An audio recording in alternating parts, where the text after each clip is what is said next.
views. I sing the blues, why is life a test? That's my everlasting question. With no help guessing why I'm coming up with nothing every time I count my blessings.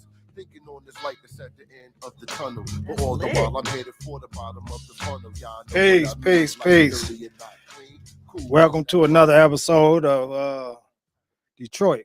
We do mind dying. Today is May 20th, 2023. One day post the 98th birthday of our belated Black Shining Prince, last known as Amawali, previously before that, El Haj Malik El Shabazz, most probably known as Malcolm X, born as Malcolm Little, but went through a couple phases in between that even. Today we'll have, it will just be myself and my good sister Tawana Honeycomb Petty. Brother Yusef won't be with us, and part of why he's not going to be with us today, we're going to be talking about as we get into this show. He's at a funeral, and I think we talked about in our last appearance here on the Detroit is Different platform that his nephew was recently murdered. You know, it's one of the complications of being Black in America, one of the complications that has become normalized because Black on Black violence wasn't always a part of our existence. So, how you doing today, Tawana? I'm hanging in there. It's those one of those moments where we're burying another young ancestor, uh, and that's never a good time. And of course, our heart goes out to Yusef and his sister and his family. I know this is a very challenging time for them. Yes, indeed. We want to say his name, brother Duran, Duran Lamar Gray. He was a 21-year-old. a baby. He was a very good brother. He wasn't, from Zone 8. He may have become, he was from, but he was a very positive young brother. He helped Yusuf. Yusuf kept him involved in, different activities he was doing over at the Mama Kua Community House. He was a positive-minded and, very energetic, eager to help. He was a positive young brother. You know what I'm saying? He wasn't, we got some worst case scenarios out here. My nephew, who recently murdered under very, very similar circumstances, which, I think we should include as part of this conversation about, we had this common theme of among brothers who just say, they call you and say, we over here, show up. Right. And Duran was in an area where, we friends with all kinds of people. And one of those persons wasn't necessarily the person to be around. And the bullet wasn't aiming for Duran, just like it wasn't aiming for my nephew. On the other hand, my nephew was involved in, activities, but he wasn't involved in anything at that moment. Someone invited him to a scene. He showed up. No sooner he got there, somebody else showed up and bullets was flying and he became a casualty. It's challenging to come up in an urban environment, and we talking about friends. The schoolboys know the dope boys. You know what I'm saying? Know the basketball. The athletes and football players, and we all come up in the same space. We don't necessarily all walk the same paths, but we don't always get to choose who we grow up around, who we bond with during our earliest formative years. And and that herd mentality too. I mean, like when my 17-year-old cousin was killed in 2019 at a graduation party, it was like droves of them fighting. And sometimes, it makes me think about, we were talking about this, recently, Quasi, about how the village has moved to like social media as an example. Like we don't have the same types of communities and villages that we had before, where Big Mama was super involved. And I'm not saying that our elder women and leaders are not still involved, but so much fear that removes them from being in the community the way that they were. initially. And then the culture online. I mean, I was watching the other day about a bunch of kids went to a whole nother city to fight based on a altercation on social media.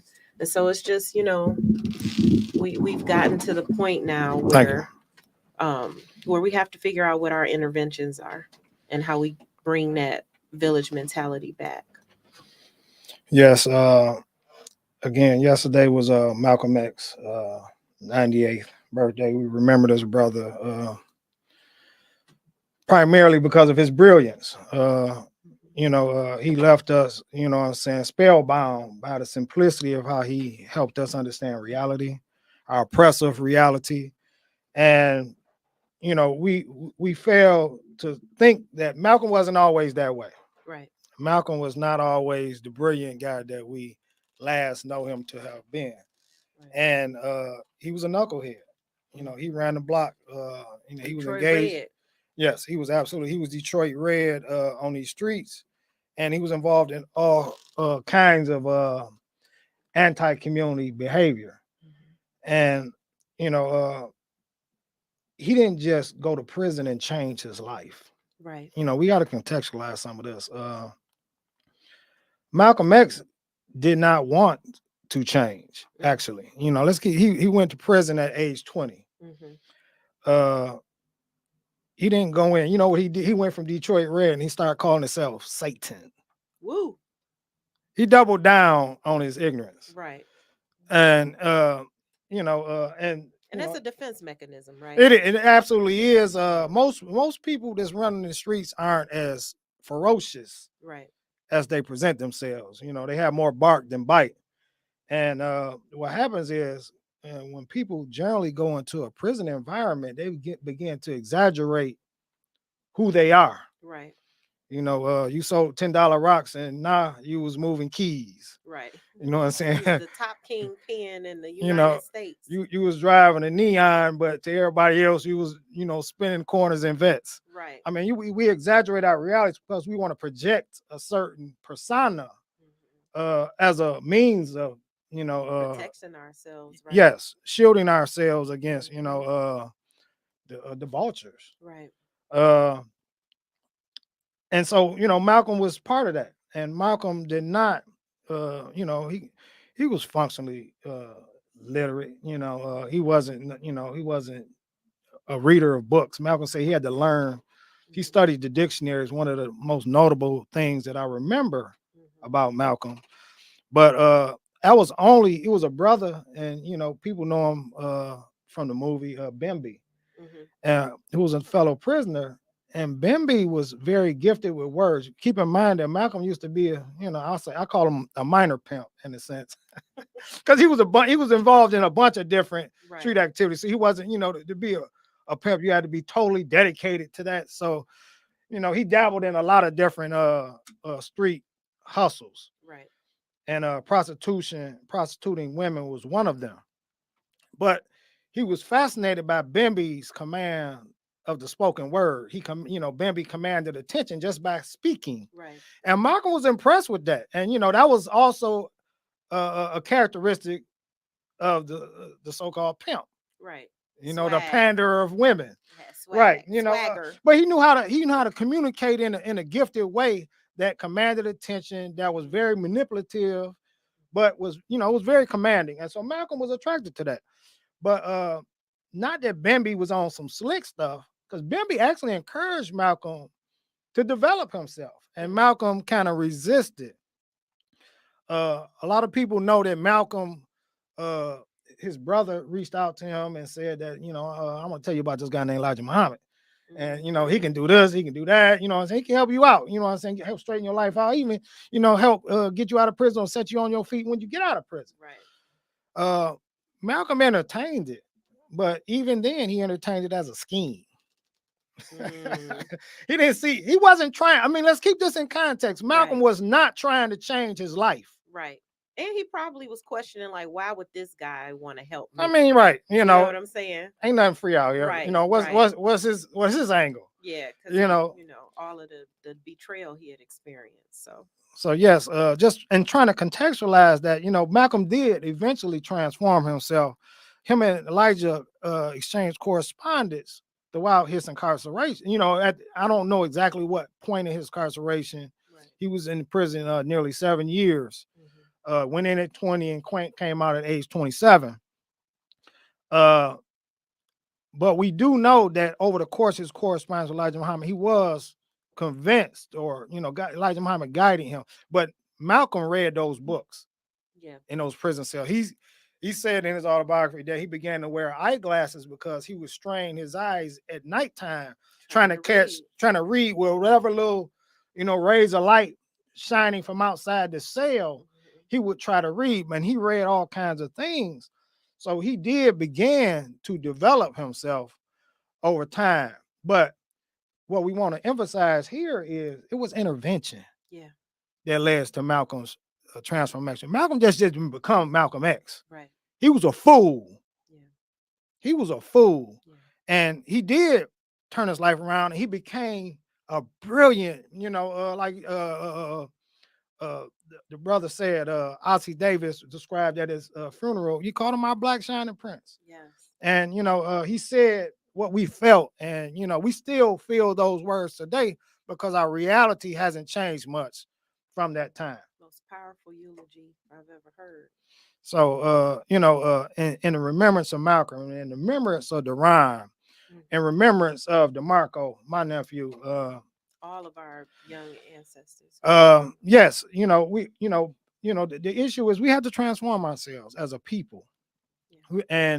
But we can't see this as something that people just got to do on their own. You got to get yourself together, sister. You got to get yourself together, brother. Pull yourself up. We have to do this in a communal environment. Right. We have to do this together. If you're trying to lose weight or change your diet, go from meat to vegan, it's easier done when you're doing it with someone. That's true. It's easier to do anything when you're doing it with someone. And there's something to be said about, this communal space and, the success of doing things together versus trying to, strike out on your own, solo, and just, and I'm kind of known for doing a lot of things solo because, but I'm very driven. I'm very driven. Organize a community space in the neighborhood that you welcome the village. I do it for a communal purpose. Right. I try to create communal, but I am driven to do that, but my own transformation was done in a body of brothers. Right. It was a brotherhood, and we built. When we talking about, we had, like I say, we talked about it before. When I was incarcerated, this is the one book that unified brothers of different sects, brothers who wasn't even on the, what you call, the conscious path, right? The path of liberation or consciousness. And we would just sit here and, read passages from this book because I was locked up throughout the 90s. And the 90s, Amos Wilson wrote this, I believe it came out in 1990. Wow. The 80s, timely in that moment. Yes, well, in the 1980s with the surge of the crack, we began to see more and more violence among our people. Young men was taking starter jackets. We was jacking people at the bus stops for their starter jackets. Even in the early 80s for starters, they was taking their Max Julians and Jinkle boots and Kangaroo. I mean, we were becoming materialistic. Murdered was in the late 80s. Yes, the 80s, and the 80s was full of, we began to internalize this sense of materialism and associate things with self-worth. Yeah. And if you didn't have these things, before, I believe it was in the 70s when blue jeans, which I think my father had one pair, and I never actually saw him wear them. They was probably bell bottoms. but he wore dress clothes. He had a closet full of dress shoes and alligators and eel skins and all that kind of stuff. He dressed up. He was a formal, kind of guy, and he wasn't a working dude either. Right. So he didn't go to work. He didn't buy all this to go to work. But that was their way, that style for that generation. Yeah. They used to Came protest in suits back in the day. You know what? Listen, street corner hustlers and thugs wore dress shoes Right. in the 60s, Right. in the 50s. Right. That was just the way they wore button-up shirts. That's just the Mhm. kind of clothes they wore. Denim was working men's wear. That's why we say Period. respectability politics don't work, because Malcolm was murdered in a suit, Medgar was murdered in a suit, Dr. King was murdered in a suit. Set them So, out for. I'm just saying. Yes, but in the 70s, you start hearing names like Bill Blass and Calvin Klein and Sassoon and Right. Gloria Levi's. Vanderbilt. No, Levi's had been around since the gold rush in California. Right, That was right, working pants. Right. The rivets Yeah. come from holding the pockets up to hold all the You're gold or right, whatever yeah. you was holding in your pants. It was Then they working became clothes. style, though. They became like, Right, that's my point. Right, yeah. it became something that we Like desired. Carhartt, like Carhartt. Carhartt was just pure working clothes. Right. You know what I'm saying? I still see those things as working, but we began to associate these brands, Pierre Cardin, and they became, another level of status. If you had this on, you were somebody. Yeah. And for young people, I mean, Yeah. clothes is just clothes, and you had to plead and beg your mama to buy them in most cases. But then came the 80s, and you didn't have to. Right. Right. Because with crack, that street money made you self-determinate. Yes, indeed. Yes, indeed. So, but dealing with these internal issues, like I say, just this past week, a brother kidnapped a sister at the hospital. Yeah. A woman that he was involved with.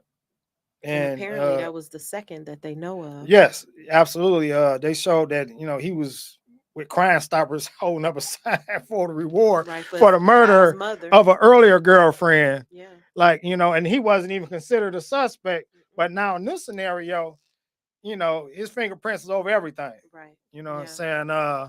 He was on a Ring doorbell. I think she was at work, because she's talking to him through the doorbell, like, why you got them gloves on? What's that in your hand? What are you doing outside my house?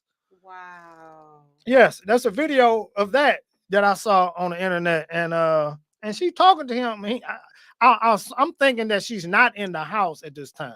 Right. Okay. The way she talked, the way she was sounding. She might have been at work. But in any case, he was outside her home, and they weren't dating at this time. They were no longer together when he kidnapped her. They said that was his ex-girlfriend, or they were, a former item. But in any case, I have no idea what could compel a brother to do. I don't know, you know what I'm saying? And to think that psychologically do you have to be right, and to think that he may have done it twice to his child's mother, the first one. Yes, absolutely. That is correct. Yeah. That is correct. Yeah, that is. And the child was at that Crime Stoppers thing with him. Yep, he was holding his baby. Oh my, yeah. And I mean, this is some real psychological damage. Yeah. And we have to figure this out. And this stuff can't be figured out. And we talking about this kind of damage. I mean, I don't know what kind of household he came up in. I don't know how his mother treated him, or his grandmother, or aunties, or next door neighbor. We don't know the teacher. We don't know. I don't know all those details, but I don't need to necessarily know all those details, because the pathology is throughout our community. We have it's become normalized because we're not as stunned as we once were when we heard instances of these kind of tragic scenarios. Yeah. We used to be feel helpless, like what is our recourse? Yeah.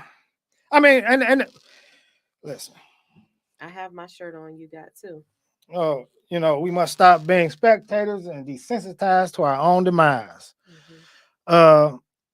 It reminds me, Quasi, can I do a poem real quick? Oh, please. It reminds me of a poem that we did that I wrote back in 2010.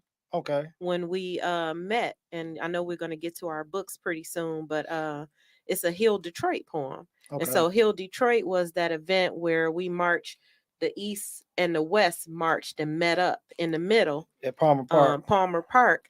And our whole goal for that event was to raise awareness about intracommunal violence and like how we come together and heal one another, and be in community. And ironically, that's the first time I met Yusuf and I got his book. Okay. So I brought this to read a little excerpt, but the poem, I'm going to read the poem. It's been edited a little bit since then, but I'll read it as almost as I wrote it back then, right? And Read we it can or talk recite about it. Recite it, All recite right, it. because I know I don't see no Hopefully- paper Wait, nowhere. listen, hopefully I can remember everything about her. I'm not as young as I She used do to be. this, y'all. That She was do like this. 13 years ago. Reluctant eyelids peering through blinds won't rescue babies. Earlobes pressed against the insides of metal bar shielded doors won't protect our neighborhoods. We can no longer afford to remain defenseless while senseless killings plague our blocks because we want to be hot tempered. Grimming him could end your life because you've got no right to fix your face that way while we sit chained to oppression. Chain reactions cause little girls to rest peacefully before their time. Stop counting your dimes because your tax money won't pay for street freedom. You have to fight for it. The war zone has moved to your front porch where your children play. The street lights and surveillance cameras won't keep us safe. They aren't our witnesses. Tennis shoes dangle from poles on dark streets. It's one more urban statistic. News at 6, 7, 10, and 11. They keep on breaking it to us. We keep on breaking in on us. Our homes don't keep us safe no more. We have alarmed them with man made guardians because we've gotten too cocky to fear God, and this disaster ain't natural. We help create this. Too paralyzed to speak up, though we watch them sneak up on our families, wiping away the smiles of our children's innocence. We've got to bring an end to this. Don't let another child lay down their life in vain. Realize we are the sane ones here. And these streets belong to us. So if you must pick a cause to fight for, I pray you pick this one because our families won't last another day without you. I say. Ashe. So that was a poem that I did.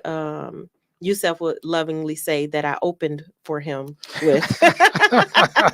Even though it was a whole lineup all day long, I came before him, so I opened for him. But I just want to real quickly go to, since we Let's talk about our books. that, let's talk about our books. We're gonna get back into it. I brought several books. I had brought this zine before, Detroiters Know Safety, and it's talking about like what we deem to be creating a safe community. I brought Home Sweet Sanctuary, which is Mama Aneb's book that's talking about the Idlewild communities and how we, would come together for generations in village and community and just nurturing and art and all sorts of things in historic Black Idlewild. And then I brought Yusuf's book, The Window to My Soul. And this is actually the first book that the first book I got of his, but he gave it to me in 2010 at the event, at the Hill Detroit event. And so what's the subtitle to that book? Because that's relevant to our topic. My Transformation from a Zone 8 Thug to a Father and Freedom Fighter. And so, yeah, when we thinking about this topic today, this is the book that I gravitated to, of course. And, he talked about when he was starting to try to address his anger when he was in prison. And so I ironically opened the book up right to this page. So I don't believe anything happens by accident. And so he was just talking about how he had to eventually learn how to like play a game and like be in community with the other comrades who were incarcerated with him, and peer groups. And it was like 10 guys, right?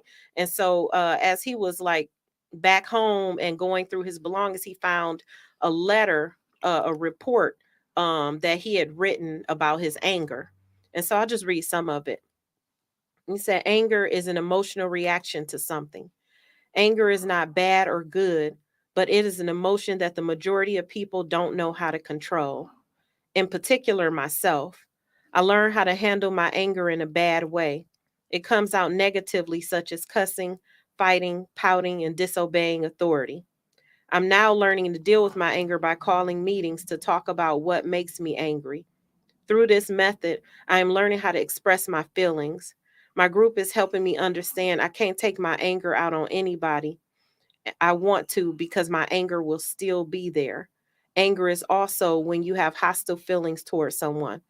I think I have so much anger in me. And then I won't go on to the reasons why he had anger, but he recognized when, and this is new, like as he's in the prison. So he had done, he later does so much more work on himself. But his core of beginning that transformation was to recognize why he was angry, how much anger he was holding inside, and how it was destroying his humanity and then being reflected externally. But he, as Quasi was saying earlier, he had to get in community with other brothers who had similar instances of anger because of various things that had happened to them, and were able to talk through it. And I'll just say something really quick about his peer group.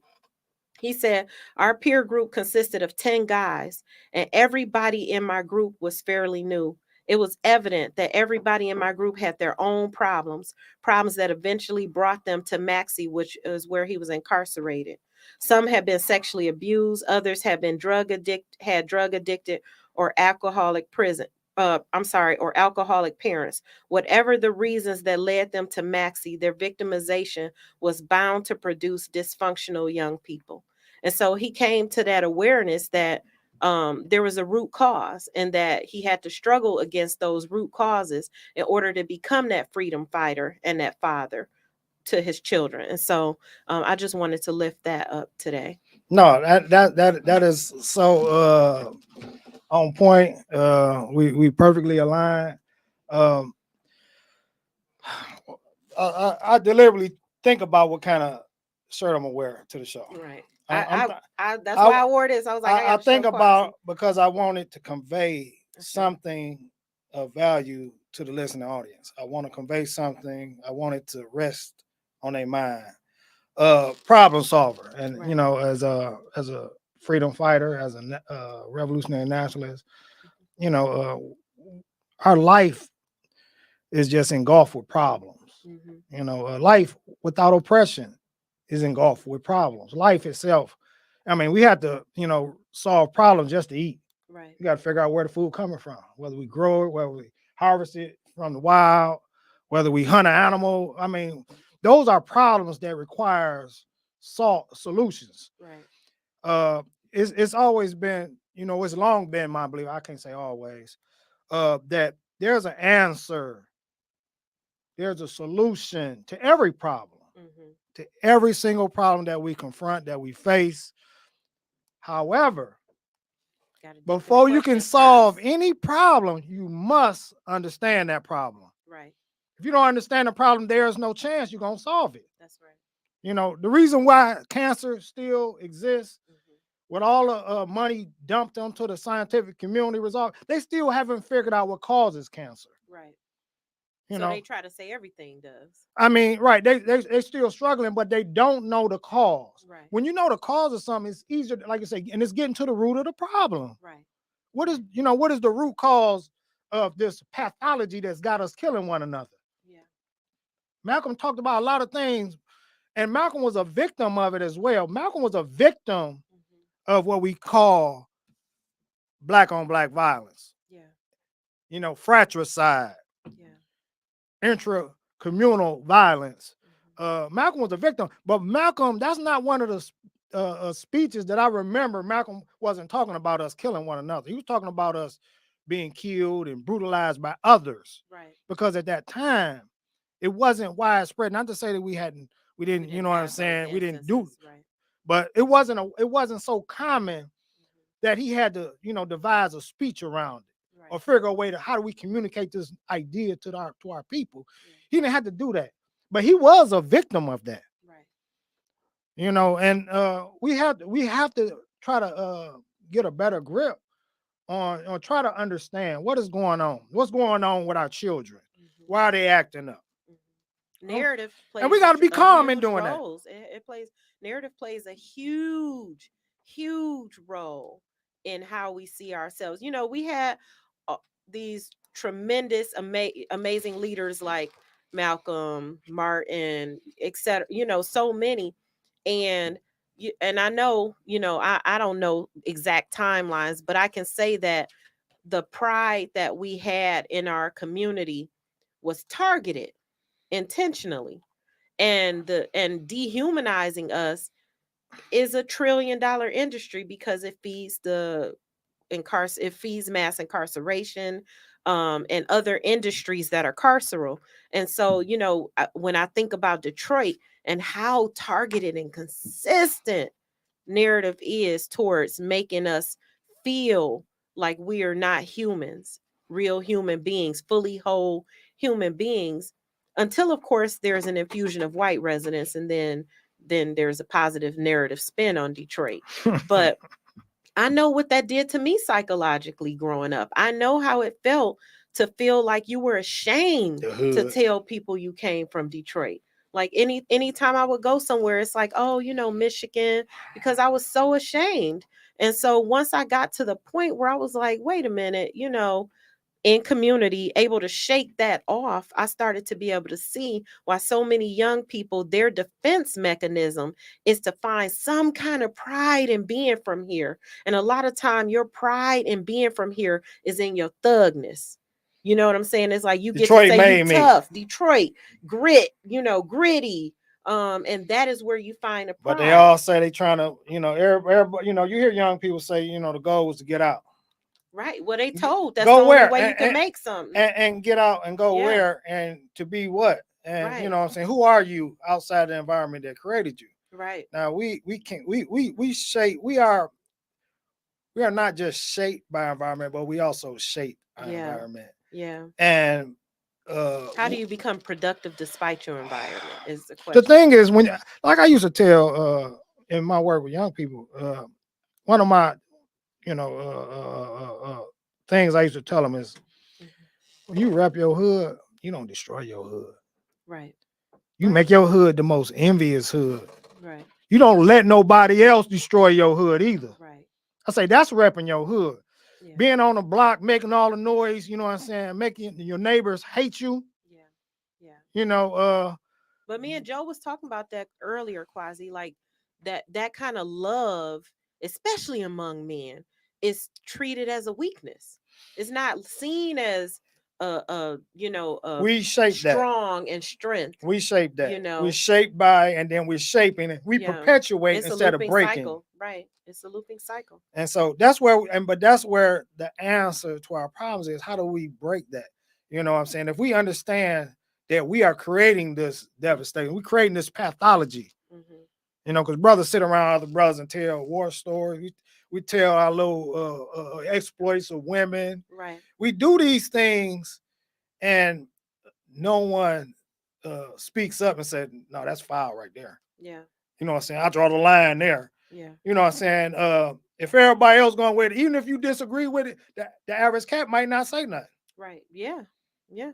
And they continue to entertain that group, despite all these objectionable things that may be there.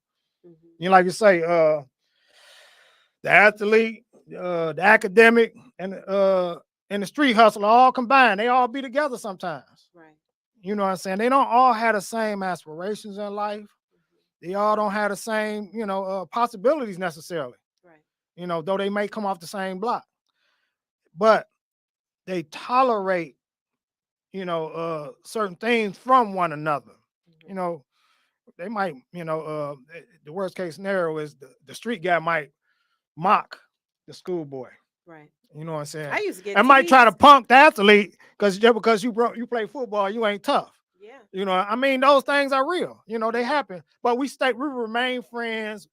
It's been depicted in a lot of the hood flicks, where they look out. They still look out for the athlete. I don't want nothing to happen to him. He's our ticket out. Our ticket out. I mean, I remember being quiet and considered nerdy and told I used to talk white, etc. And the thing that worked in my benefit, unfortunately, was that I could fight. So it was like I would get teased and then I would end up fighting and then I'm okay. I'm cool now. You're not they. I'm not, The you know, I'm teasing not gonna so come weak. less. I'm not so weak. I And, went you I went through know, that same phase because I was a little skinny, light skinned dude with curly yeah, hair, yeah. and And it's being unfortunate that tested. that's the, yeah, and that's normal. It's That's a a rites normal it's a part of rites of growing. passage, Yeah, but you are shaped by that experience, right. and in To try to turn, create environments where that and then doesn't have to and happen. then you continue to perpetuate it. So now the little dog got to step up. Right, You know what I'm saying? Little right. dog, you know what I'm saying, got to do this, and now little dog is on a trajectory Yeah, to self destruction. yeah, Because we, you know what I'm saying, rather than, because in my journey, I'm gonna tell the truth. When I was young, hmm, listen, if you grew a mustache at 18, you was grown looking to me. right. And if you told me to go back in the house or go and get in the backyard away from grown, I left. Yeah, I didn't know no difference. If you yeah, had little fuzz, you looked grown to me. right. And I respected grown folks, and grown folks, asserted their authority. Yeah, They didn't have us in their face. right. Yeah, You know what I'm you saying? don't get in grown You folks' know what I'm saying? Why business. you Yeah, all in my mouth? yeah. I mean, these were real things. And so this stuff began to shift. Hmm. And, a lot of that come from the drug culture because, They had youngins out there. one of my, Bill Cosby, deserving of so much critique, Hmm. but the Fat Albert cartoon series was a phenomenal thing Yeah, in the 70s. I watched it as a kid on I Saturday used to watch mornings. it too. Hmm. They had an episode about the young boy who was given a package to deliver by the grown man Hmm. to somewhere else. He don't know what's in this package. Right. It was dope. It was, I mean, that's what I really liked about the Fat Albert. It was real. It was real. It was Mhm. young black boys in the hood. It wasn't one of these little characters bouncing off the walls and Right. SpongeBob or some Right. other Even though foolishness. I do like SpongeBob, but I I'm don't with know you. nothing about all that. All I know is these were little black boys in the hood that played in the junkyard, Right. and And every there was always story a was about message. real There was a life message. scenarios, Hmm. real life scenarios, and it was lessons there. Yeah. And I remember seeing it years later, like they was talking about kids moving dope. That was before Bush Jones and the Young Boys Incorporated. Right. Yeah. When I saw that, you know Right. what I'm saying? At least I think that was before that because I was young enough, But the idea for that era was, oh, kids, they're gonna let them go. Hmm. And because the laws were a lot letting them go Right. back then. The Right. laws Treating them changed. like children. Right. The laws changed 10 times since then. Hmm. And children don't have a chance. Right. The war on drugs. I mean, they don't have a Yeah. chance at all. Yeah. But now they are part and parcel of this culture, Hmm. and we have to deal with that. It also makes me think about, there are times when I see bullying. Now, bullying has really gotten beyond atrocious online, because you can have 1,000 people bully one person. You know what I'm saying? A matter of seconds, minutes. Yes. But there's been so many times over the last 20 years where I would find myself intervening in situations where I'm trying to teach intergenerationally that bullying is not an appropriate behavior. And you would be amazed at how many adults are like, oh, I went through it, that's everybody got to go. And it's like that type of mentality that's like, I was hurt and I somehow survived, Right. means that every young person coming behind you can be hurt And be okay. And that, it's such a destructive way of We are paying shaped. messages forward. We are shaped by our environment, and in turn, we are shaping our environment. Are we doing the same thing over and over and over again? Are we perpetuating the harms that harm us? Right. Amos Wilson said that if we don't raise our children to defend us, Right. then we will be defending ourselves against our children. Ooh. And that is what happened, Mm-hmm. because we're not teaching our children. And I remember I posted something on social media maybe a few weeks ago related to it wasn't, maybe it was a couple weeks ago, about I seen a billboard Mm-hmm. related to marijuana, the legal, Detroit has recreational marijuana. Right. And the billboard had like $40 ounces of weed. It said $40. I said $40. I mean, weed is cheaper than cigarettes. You don't even know what's in those new ones. No, I mean, but what it led me to was this whole thing about addictions, how widespread it's become since it's become legal. I mean, it's the competition between these outlets, these dispensaries, provisions, and most of them not owned by us either. Absolutely we not. Incarcerated. Still, absolutely not owned right. by right. Right. I think it's maybe one or two somewhere in the city. And they had to fight very, very hard for that. Yes, and so now, but since it's become legal, consumption of it has increased, even among people who didn't consume prior to. Yeah. Because if it's legal, don't get me wrong. Now people still get dropped on the job because you can't be hard at work. Right, or drive, or you're right, depending on things, your particular occupation. Right, you can't be known to have that in your system because then you vulnerable to the company, put the company at risk. But these competition now you got it's easier for young people to accept. It's so common that it's no longer something that you can critique or criticize, but we're also not in our right frame of mind. But it made me think about, like I say, well, it's no longer just an herb from the earth, right? It's a commodified duplication hybrid of what God knows what scientifically, I'm saying, manufactured. It's strong. Listen, I was consuming for a few years, primarily to go to sleep.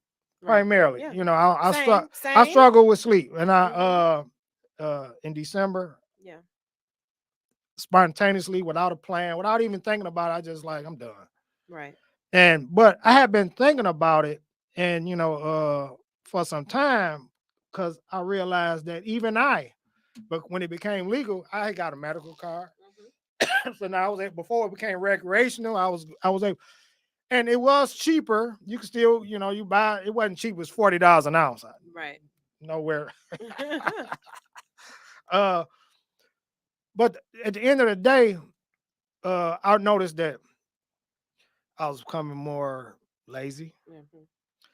I had a motorcycle accident maybe about 15 years ago, and I was attributing memory loss, increasing, what I'm saying, memory and different things. And since I stopped, I noticed the clarity. I managed to go to sleep without it. I managed to go to sleep without it. I still have sleeping issues. I wake up extra early, sometimes in the middle of the night, but I managed to go back to sleep. But I've always had sleeping issues. I'm out myself. I found out I had sleep apnea. I had to get a CPAP. Not the sexiest thing, but I do sleep. So that puts you to. I mean, you sleep, so you need something to make sure you ain't overkill. Right. Yes. Exactly. So, but and the thing was, I was thinking about growing up and knowing about the drug dealers like the Bush Jones, Raymond Peoples, the Chamber Brothers, all of the prominent Curry names. And so now, but I remember when I was incarcerated, I learned about this other side. We're talking about narratives and knowing the whole narrative, in terms of perpetuating the kind of culture or reality for ourselves.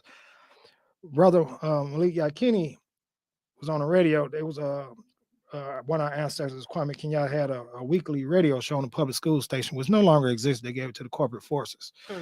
But it was called Kenyatta's Open Forum. And occasionally Brother Malik Yakini would sit in for Kwame and host. But he was interviewing his sister. Her brother used to be part of who they used to call the 3Bs. 3Bs are three young brothers. One was like 18, one was 20, one was 21. Wow. And what they used to do is, this in the early 70s, they just shut down dope houses. Wow. I mean, these Hayward Brown, Clyde, Ibo Bethune, Clyde, Percy Brown, Brown Boyd and Bethune, Percy Boyd, Ibo Bethune, and Hayward Brown. These are three brothers. Hayward Brown was the youngest. They were notorious in shutting these dope houses down to the point where drug dealers would, if they knew that they were in a vicinity, really, they would suspend operations. It was shut down. Wow. Like, we can't have no traffic coming through here because they cannot know we exist. And Wow. what happened is they run into police a lot of times in Mhm. collaboration with these dope houses. So Mm. police coming out of them, they run in and shut it down. The police on their way out. So they end up in these shootouts with the police. And they didn't shot police and have been fought. They fought a couple cases and beat those. I believe was Ken Cockrell Sr. Mhm. I believe he was an attorney in that case. But they ended up beating a couple cases. Then they got to another case and they ended up having to go on the run. Wow. And it was a national manhunt for them. They ended up down in Atlanta, and 2 of them Because got they killed. were trying to Shut down the house. wow. And now, mind you, I'm in prison. I'm in my mid-20s at the Mhm. time. And I had never heard of these guys. The neighborhood, Malik sent me the copy of the book. The sister didn't even know nothing about her brother for real. Right.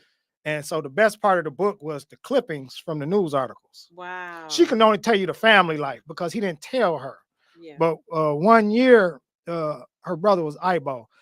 He said that Thanksgiving dinner, listen here, Mama and them I'm finna go underground. Let Mama and them know, I love them and everything. And if y'all don't hear from me, you know what I'm saying, you know where I'm at. That's all she know. And that's all she admitted to know. Mm. And next thing you know, they was on, national news. And they took it serious. These young men. Yeah. And They said they wanted their neighborhood back. So I'm sitting here like, damn, but the neighborhood they were from was a neighborhood I was born in. Wow. That my family lived in. And so first I asked some of the old cats around me, like, y'all heard about this? They're like, yeah, I know about that. And they telling me they know about it. Next time I talk to my mother on the phone, Ma, you know about this? She's like, yeah, I remember all that. Wow. I'm sitting here like, not a damn one of y'all told me. Right. But I knew about Bush Jones. I knew about, all these other, you know what I'm saying? I knew about half my history in the city of Detroit. And, I could have chose a different path had I known that path existed. Right. Yeah. Had I known that path existed. Right. And I could have been inspired by. But no, I was inspired by, the dope man, only guy on the block who ain't broke, man. Right. I mean, because that's the narrative. That's what we were fed. We were fed that. So, we got a lot of complications in our, in our lives as a community, as a new African people, Black people. How have you, characterize yourself? I refuse to say the African settler people. Yeah. So, hey, Kari. The host with the most. Yeah, shout out to Kari Frazier. It made this all possible. Yes, indeed. Detroit is different. And it is course, truly Joe different. Black, who keeps us looking good and sounding good. Oh, man, he the best. He the best. And they've been teamed up for quite a long time doing this thing. Yeah. Before we get too far, I just wanted to mention a couple things. Yeah. One of them related to the topic of transformation. I wrote this piece, and I probably mentioned it before in the issue of Rebuild. We did a tribute issue in Black August 2021. And our brother Saeed Shakur, when he passed away, and a very brilliant brother, a great theorist. I have some of his books at the shed, Stand Up, Struggle Forward, which you actually wrote introduction or forward for. But Sanyika kept going back to prison. He was a former Crip. He left the Crips, became part of, but he loosely left because he created, August 3rd Collective, which is 8-3. And he's from 8-3 Clip, you know what I'm saying? But rebranding. But part of what we was talking about earlier about transformation, one of the things that Yusuf helped me grasp as part of this in writing and preparing this piece, because he understood class struggle, or class suicide, in the sense that even thugs gotta let certain things, you gotta overcome that. You gotta kill that thug in you. All that, that's who I am. Right. That tough persona. Yeah. That's not who you are. That's who Right. you made yourself to be. Right. That is an invented persona. And you must overcome that. Mm-hmm. You ain't truly transformed. Knowledge alone Right. don't make revolution. No, that's true. You know, if you don't change, if that You can knowledge, be knowledgeable and ignorant at the same no, you time. can be manipulative. Right. You can be deceitful. Right. Knowledge can lead you a lot of ways, Mm-hmm. but it alone don't lead to liberation nor transformation. Right. But we have to transform ourselves. And one of the things that Yusuf pointed out about Sanyika was he never really had a group to embrace him when he came on. He was kind of like the leader. Okay. And he would always end up in situations that led him back. Like he had, this recurring little off and on drug thing that he would try to overcome, but he didn't have a group. Right. Had he had some comrades, a solid group of comrades, he could have been stronger Yeah.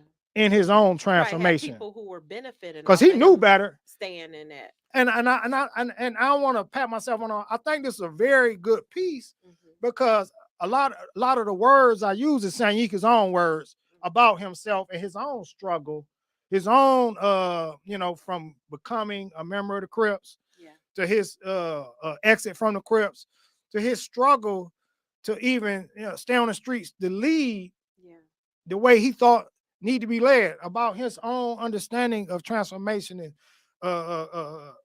like I say, class suicide, which is a concept from Amilcar Cabral.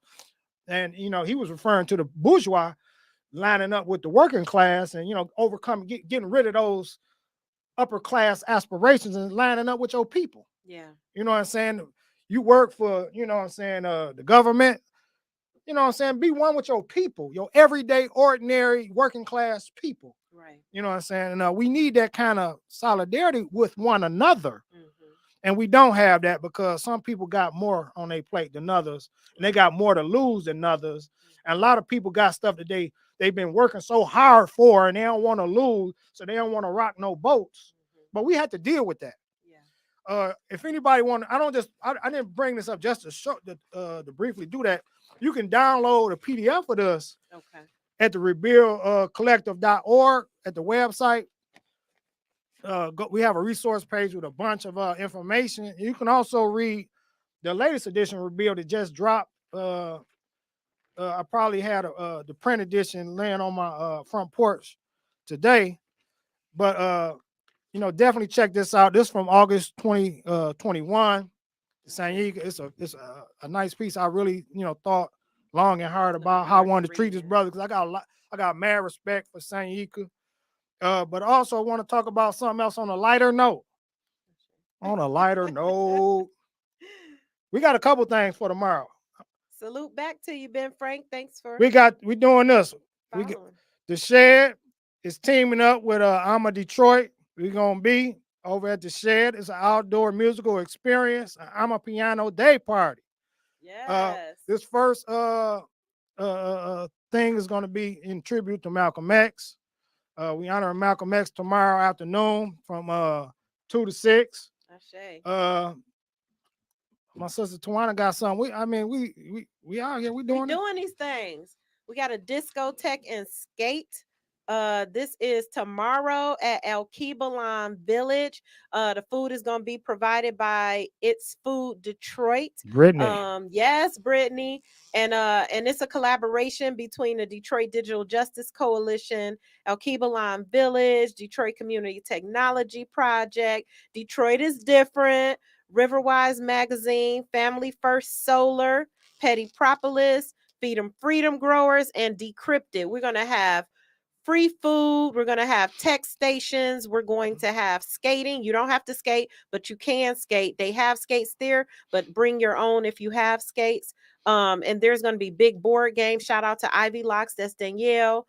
And it's just going to be so much. They're going to be like 4 stations that are manned solely by young people who are teaching the tech stations. And so, yeah, we're just going to have a lot of fun. Discotheque. Yes, discotheque being short for discovering technology. So we hope you will join us. That's and of course, we want to make sure that they do what, Quasi?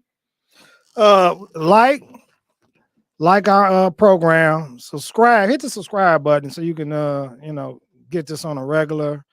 Share it to your networks. Tap in, comment, give us some feedback. You know, we ain't always right. We human beings too. You know And what I'm our saying? wardrobe, real quick, our wardrobe today is in honor of the shed. Oh These are yeah. Quasi's designs, my hoodie, my t-shirt, his shirt. So y'all make sure y'all supporting the shed because they have a lot of literature and information That's as the well address right as there. some fly clothing. So you gotta check it out. And that music earlier, none other than Joe Black's group. Oh man. Black. And can you Yes. close us out with that rhythm and let Yes. them know you can find it on all your streaming musical platforms? And we'll see y'all in 2 weeks. And you know we kind of asked first and third. And